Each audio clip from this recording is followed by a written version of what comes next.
Seconds out, Ayman Khan here with one and only Ben Shalom. Ben, talk us through what was a scintillating finish on a cold night in Bournemouth by Chris Billiam-Smith. Cold, thundery night in Bournemouth, but everyone came out. What an atmosphere from 7 o'clock in here, and devastating way to end. Xhoxhaj is okay. He's on the way to hospital. Incredible fight, incredible knockout, and amazing atmosphere. Great to be back.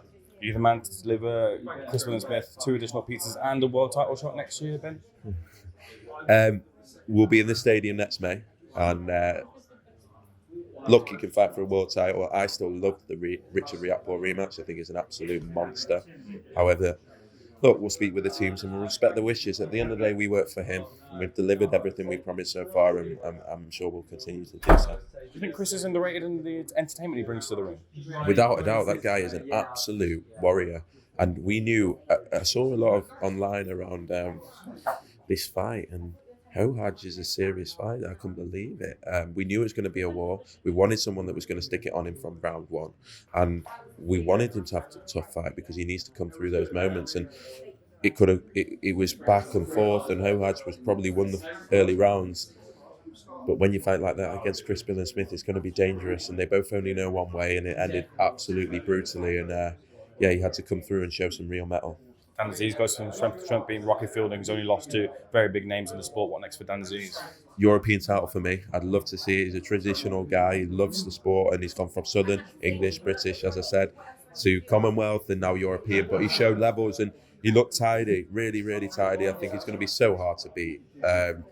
He's one of those that just gets stronger and stronger in fights every single time, and he just wears you down. He almost takes your soul, and he must be so hard to fight. And he's fitter than anyone else. He's stronger than anyone else. He's always the small guy, as he said. He's always the guy that has to punch up, but he's got more heart than you've ever seen, and he wants this more than anything. And to see where he's come from to where he is now, and he wants to be considered up there with the Yard and Boatzis, and he'll have to keep proving it to people. But every time he fights, he ticks a box, and he shows people why he really is a level above British, a level probably above European, and we'll see how far he can go. I believe if I haven't got my wires crossed, Lyndon Arthur has kind of said, send me that contract. Lyndon Arthur a potential opponent for Dan Aziz? Dan Aziz wants that fight, has been begging for that fight, he's confident. He just wants the biggest names, that's why he wanted Rocky Fielding. Rocky was a risky fight, 100%. His last fight, yes, he's been out, we didn't know which Rocky was going to get in the ring.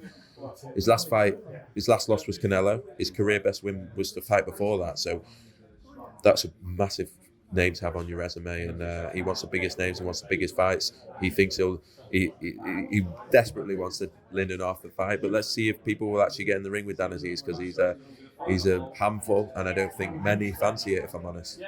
Caroline Dubois, the future face of female boxing, as you put it, going to be hard to match maybe in the next year, Ben? I think she's giving Adam Azim a run for his money. I think those two, wow. Caroline Dubois, special person, inside and outside the ring, 21 years old with that sort of power. We don't usually see in women's boxing. That Sofia Rodriguez has never been stopped. I don't care what anyone says. She's never been stopped. 5th fight, first year as a pro, and what a year she has had.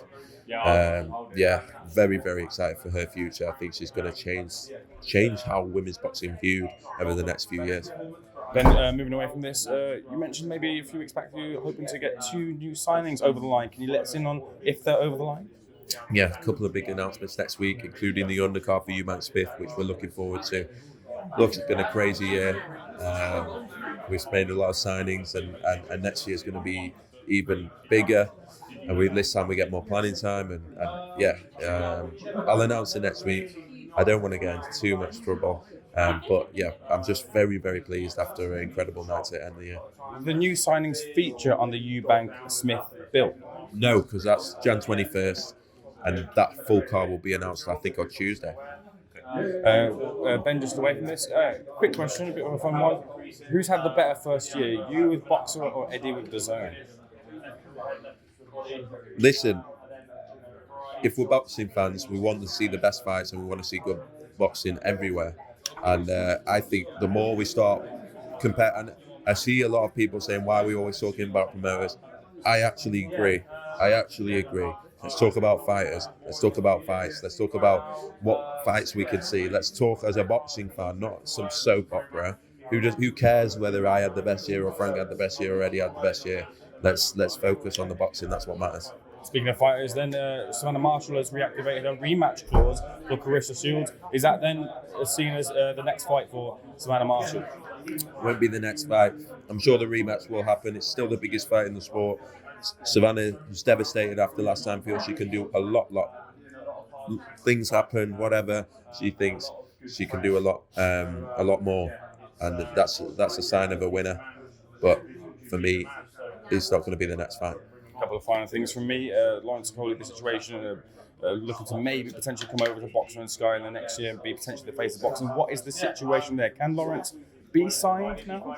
Well, he's completely out of contract now. We've had that warranted by lawyers and warranties from him. So there's nothing more to. I think even Matchroom have agreed that he's out of contract according to what we've been sent and other promoters have been warranted to. So look, I'm glad a person would call because no one wants to see a fighter inactive. How many world champions do we have in Britain now? Not many. And I think he should be celebrated. And can't wait for his career to get going. Then should Fury Usyk happen next year, the Saudis have the TV rights. Can Sky Sports bid on that fight being on pay-per-view? Is that right?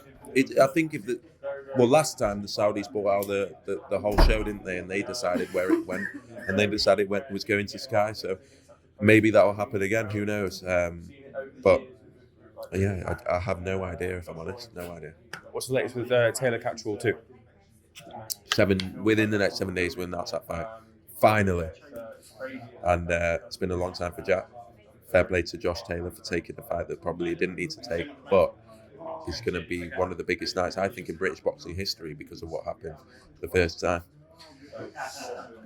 And yeah, we'll announce that very soon. Can you let me know on anything of that innovative new judging thing that you're working on?